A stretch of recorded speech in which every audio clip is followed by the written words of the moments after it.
and I'm here to help you into a more optimistic mindset and to hopefully one day put an end to the online gender war that keeps causing so much toxicity on all sides of the spectrum. So today I want to give you an example of exactly what not to be in life. And I'm going to do this by taking you to a blast from the past. In 2010, DreamWorks released Megamind. The cast of this movie was pretty surprising, with some heavy hitters like Will Ferrell, Tina Fey, Jonah Hill, and Brad Pitt. You probably didn't know that Ben Stiller was also on it, but only for like 30 seconds. With everyone talking about the sequel, I decided to rewatch it. And after comparing the new trailer with the old movie, oh boy, you had 14 years to cook. What the hell happened to the animation? Getting back on topic, we have two orphans. One of them is raised rich, while the other one is raised in prison. When it finally becomes time for these children to go to school, one of them already has incredible superpowers and becomes beloved by the entire classroom, while the other alien is bullied and no one really cares about him. The popular kid grows up and he becomes a superhero known as Metro Man, while the bullied child grows up to become a supervillain known as Megamind. The both of them show a much more lighthearted and comedic relationship that can be compared to Joker and Batman. One cannot exist without the other, they complete each other and such. But Metro Man became bored of this lifestyle, so he staged his death to make everyone believe that Megamind had finally won and he had finally killed Metro Man. Everyone, including Mega Man, is extremely surprised at this fact. He certainly never even thought he would even get this far. Little did he realize, he never wanted to win in the first place. So Mega Man, I just said Mega Man. Megamind, trying to find purpose in his life again, decides to create another superhero. And so that brings us to the topic of this video. Hal Stewart, better known as Titan, the perfect example of the incel mindset, receiving the supremacy they've desperately wanted over others, which this stems from the feeling of powerlessness over their own lives. After receiving the makings of a superhuman, Hal shows excitement for becoming a hero, and he shows eccentric interest in his new abilities, and he has every intention of becoming the hero to defeat the villain and save Metro City. After some unstable test runs, Hal takes his newfound confidence for an opportunity to impress his lifelong crush Roxanne. But he ends up falling flat on his face because of his lack of understanding of basic human autonomy, free will, and even consent. Even in his most physically powerful state of being, life was still not going the way that he wanted it to go. So what was the point of him becoming a hero when he has the power to take everything he wants in life by force? It's not like Metro City ever did anything for him, which I gotta say, living in an apartment with a news camera salary, he's doing better than a lot of people, that's for sure. So now what I'm going to do is I'm going to go ahead and translate all this into a real life scenario now. I'm going to make up a made up person right now. And let's say this person's YouTube username is If She Breathes, She's a Thought 6969.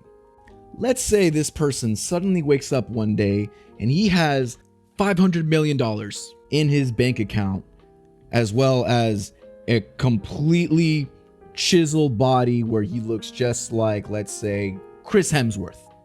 He finally made it in life, and all it took was just a couple times of rejection, a whole bunch of Andrew Tate videos, some Jordan Peterson in there to make him feel like it's women's fault and not his lack of drive and motivation, and a whole bunch of going into female streams asking them, does size matter? I'm going to take you on a wild ride on exactly what I think is going to happen. It's going to go great for a while. He's going to buy everything he ever wanted. He's going to build his dream PC, get all the consoles. He's going to be having fun for quite some time. He's going to start DMing Instagram models, these female Twitch streamers. Hey, I got all this money. I can take care of you for the rest of your life. Abandon your career, abandon your life, and just be with me for the rest of your life. To which they're probably not going to respond to.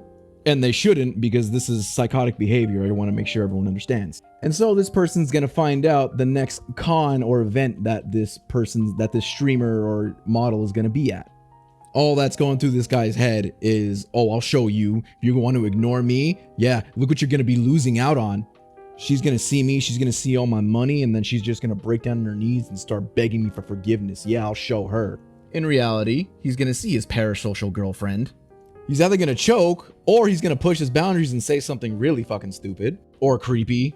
Then the bodyguard that's supplied to her by the convention is going to see that she's feeling very uncomfortable. So that bodyguard's gonna push him away. And yes, before you ask, I do know this by experience. No, I'm just fucking with you. I've been bad, but I've never been that bad. And so then that's when the resentment comes out finally. He's got all this money, he's got all this stuff, he's got the perfect body, but for some reason, life still isn't going the way that he wants it to. So now he's publicly humiliated, he got thrown out of an event. Now what's he gonna do? Well, I'll tell you this much, he's probably not planning on going back home for a while. Due to the childish nature of if she breathes, she's a thought 6969, he learns nothing from this interaction, and he still believes that women are basic acquisitions for men to conquer. Still desperate for the attention of the opposite sex, he goes and he looks for these women who will accept him simply for the fact that he has a lot of money and he's good looking. And yeah, they end up giving him the treatment that he has always wanted. And though he's already at a low point in his life, this is when he spirals down to rock bottom. Every single day he's with women who are putting up with his bullshit. And sometimes they think, well, the money's not fucking worth it. I'm out of here. He just goes and finds another one. And from this point on, there are so many different directions that this can go. This could go the domestic abuse route where he goes to jail. Having a woman that does everything he says whenever he wants can suddenly not do it enough for his serotonin and the dopamine levels in his head. And the good ending to that would be he just goes home, goes back to playing video games and being a hermit. But I'm sure we all know that's the least likely to happen. He went from thinking he has absolutely no power to his life to having absolutely too much power. He's become addicted to having control over people. And he's not getting the same rush that he used to originally. So how does he get that rush back? Well, of course, he starts shooting himself up. Now suddenly life has meaning again. So if she breathes, she's a thought 6969 is happy once again. The crazy bastard is probably going to live the rest of his life having transactional sex and jabbing himself with needles. Which it probably wouldn't even be that long until he finally ODs. But let's say he didn't end his own life by jabbing himself too much. One day he wakes up to a rude awakening. One of his paid escort girlfriends at the foot of his bed pissed off because his card's declining. The poor bastard, not having the care in the world, suddenly comes back to bite him in the ass. Then of course the IRS comes over and wants to know where he got all this money and bought all this stuff with. And so he's got to sell everything that he owns just to appease them. All roads that he goes down where he keeps this toxic mentality and doubles down on ideals that others have fed to him, they end up with him either dead or losing all of his money. Now, I'm sure some of you probably think to yourself, oh, well, I would have lived the same exact lifestyle, but I would have done things like this way. I would have invested the money to make sure it keeps growing. If that thought occurred in your head, I know for a damn fact, you would end up fucking up somewhere. You would end up pissing somebody off and they would end up taking you down. And it would probably be someone that you don't even remember. And now I'm going to make you cringe with a quote. With great power comes great responsibility. And now I'll piggyback onto Tony Stark as well. If you're nothing without money, if you're nothing without good genetics, if you are nothing without a huge schlong, then you shouldn't have any of those things. Now I know what you're thinking. How in the fuck did we get here? We were literally just talking about an animated movie meant for kids a moment ago. Don't you fucking judge me. I know I got problems. I know what I'm about.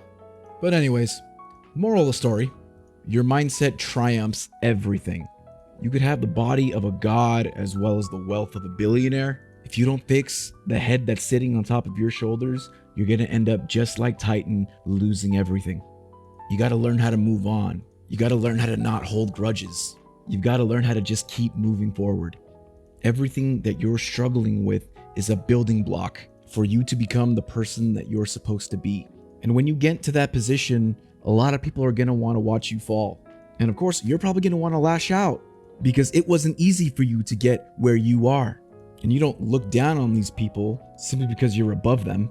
You remember that there was a time when you were no different from them.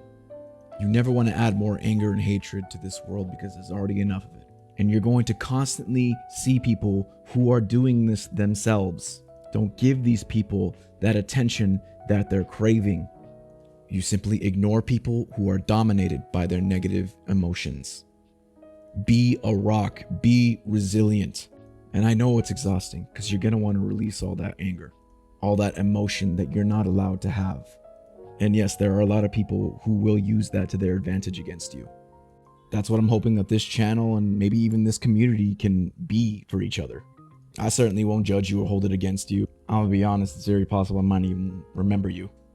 And if you would end up doing things different, then feel free to tell me down in the comments, please. I would love to hear about it. Or if there are any other topics that you'd like me to talk about as well for a future video, please let me know as well. If there's something you're currently struggling with and you feel like it's also something that a lot of others share, I'd love to talk about it. Hell, I ain't got much going on, so feel free to DM me and we can talk there. If you like everything that you heard here, it really helps out the channel if you give it a like. I'm constantly trying to find new ideas to make more content like this. The male loneliness issue, as well as incels and men sheltering themselves away from the world, this problem's only going to get worse, and more people will end up taking their own lives. So I'm hoping as somebody who lives a similar lifestyle to them, I can help them see that there's a better way and that they do have control over their lives. I want to put an end to all these issues by talking to them and not just by telling them to man up. You got this, and I'll see you in the next one. Rest in peace, Toriyama. Thanks for the childhood.